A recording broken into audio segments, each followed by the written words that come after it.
you start dying. Yeah. You dig what I'm saying? Yeah. Now, speaking of trap music, now I can't, we can't have that conversation without addressing the elephant in the room. Okay.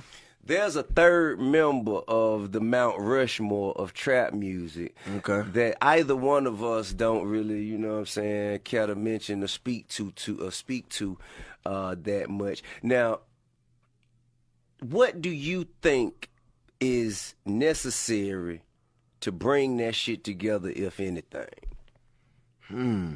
And I understand we dealing with somebody who's temperamental themselves and, Yeah. our shit that we got with us versus their shit that they got with them makes it extremely problematic.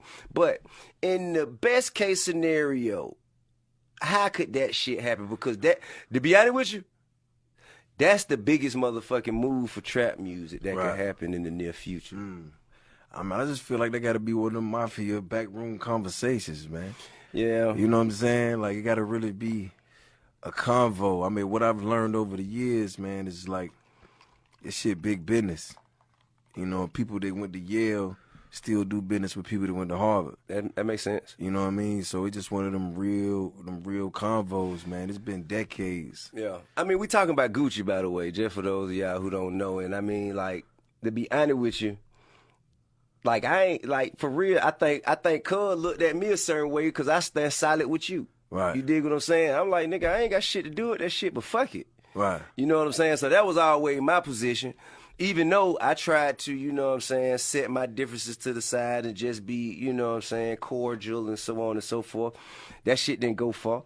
But I think that for the people of trap music, it's hard. Like, even like, for instance, in the Trap Music Museum, right, I'm not going to do a trap music museum and try to leave a nigga out. Like, to me, that's hating. Right. You dig what I'm saying? So I'm going to be inclusive. I'm going to be inclusive and I'm going to be honest and I'm going to always speak from a place of logic. You know what I'm saying? So, logically, is there ever a time where the three of us could sit in a room and walk out and say, man, that shit dead? Well, to be honest, to keep it all the way solid, like me and brother sat down and had a real conversation in a sushi joint. You know what I'm saying? We sat down Jeezy and Gucci in a sushi motherfucking restaurant having a real conversation. How did that go? Like, what? It was close. It was close. Yeah, I can't lie, it was close. But I think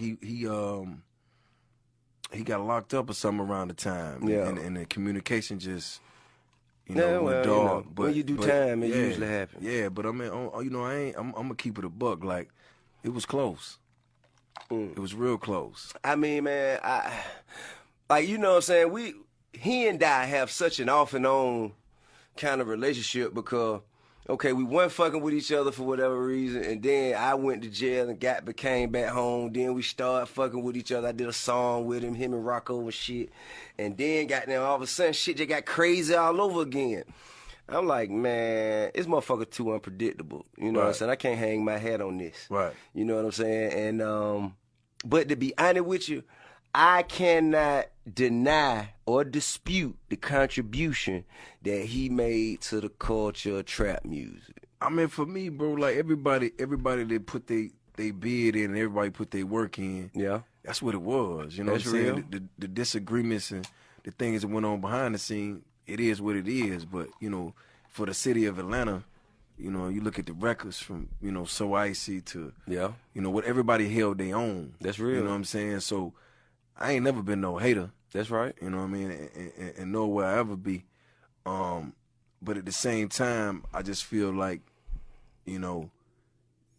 this music, this talent, these things that we all went through historically made room for the younger generation. That's you know real. what I mean? Made room for these new cats to be able to come up. Like, if you look at what Michael Jordan did, Scottie Pippen, all them cats did, it made it easier for LeBron and them to move like how they moving. They blazed the trail, man. I'm gonna tell you something. I'm gonna give you a real fun fact. I was on work release when I was doing my time. Matter of fact, before I got out completely, before you came to the Pink House, right. I was on work release and Tamika was having King. So they let me go to the hospital, and I was sleeping in the hospital while she was in labor with King. And Cuz knew Clay and I believe Snake and you know what I'm saying, all of them. And they kept telling me, yo, you need to meet with bro. You need to meet with bro. He wanna holler at you, And I'm like, nigga, I'm in jail, nigga. So the first moment I got was the motherfucking when I was at the hospital and Tamika was in labor. So I said, well, if you wanna come up here, I meet him up here. Right. He came to the hospital while my wife is in labor. You know what I'm saying? I'm about to welcome King into the world. And I like, you know, we walked around the visitor room, we talked, you know what I'm saying? And we had a positive conversation. Now mind you, some of the music kind of missed me just because, but that's, you know what I'm saying? That I think that when you speak a language that people can relate to and understand, ain't nobody else got to see it. Ain't nobody else got to like it. Right. They're just like the same way how we got down. We speak in our accents and our draws, and motherfuckers in New York got to roll with it. Right. You know what I'm saying? Whether you understand it or like it or not, this is what it is. It's the lingo, it's the culture. So I'm I don't have nobody that I've gone to the hospital while they were having a child that I got problems with. You know what I'm saying? I don't have nobody who done came to the hospital while I was having a child that I ain't good with. I don't really understand the logic behind it. You know what I'm saying? And I think that as elder statesmen in this shit, for us to tell youngsters, man, y'all need to work together, man. Y'all need to put that bullshit aside, get to the money, man. Y'all need to, you know what I'm saying? I think it's all of our responsibility to lead by example. But ain't none of us gonna do that shit alone. No question. I'm not finna motherfucking I put my hand out one time, nigga, that ain't gonna never happen again. So that shit got to be real strategic and mutual. I mean, I went through, you know, it was the same shit with Ross. You know what I'm saying? And nigga, I remember telling you, man, let that shit go. I remember, man, look, man, how can we let this shit go? And it was a real conversation, man. Like, we sat down, you know, we went in the room, we talked, you know, and it was nothing.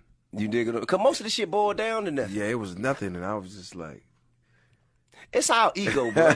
It's our ego. We get paid to convey the message that we the baddest motherfuckers in the world to other people who feel like they the baddest motherfuckers in the world, or who think so little of themselves that they need to listen to the baddest motherfucker in the world to feel better.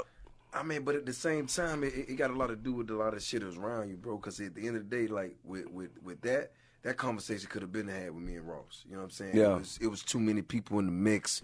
People coming back. You know, I'm going to Miami. You know, you gotta take extra choppers with you. I'm like, what? A lot of times, listen, man, we also be thinking about what is everybody gonna think, right? If no, and I'm gonna keep it a buck. That's what my mentality was. Because I remember when I first walked in the room, we went to do War Ready, and I just remember walking, and I came by myself, by the way. You know what I'm saying? That's how straight up I am by my business.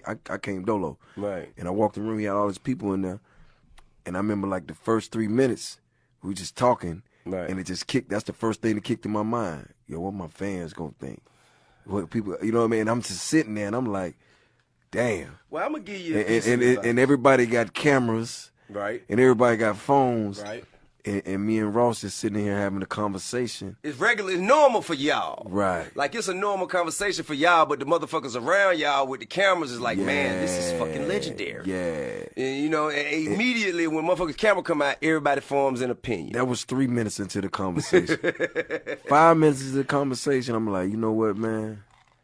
You know, and one thing I do like about Ross, he keep it about the money. That's real. I gotta respect that. He's That's like, real. yo, we left a lot of money on the table. I said, nah, we had. You know, it's records that we supposed to did. That's real. That we ain't do. It was tours that was supposed to happen. Yeah. You know, because at the end of the day, bro, this shit is business. Yeah. You know what I'm saying? It ain't nothing else. I mean, you're not supposed to bring your emotions to business. You know, to meetings. That makes sense. You know what I mean? So just to have that conversation. And Ross a good nigga. Yeah, no, Ross a good nigga, I fuck with him. And even to do the records after the fact and just crossing paths now, just like it was never, and it's genuine. It was never nothing. That's real. You know? I think this situation is a similar situation, although it's just almost like the scab been pulled off of that motherfucker so many times. You Right. know what I'm saying? Right. But what I would like to do, in the spirit of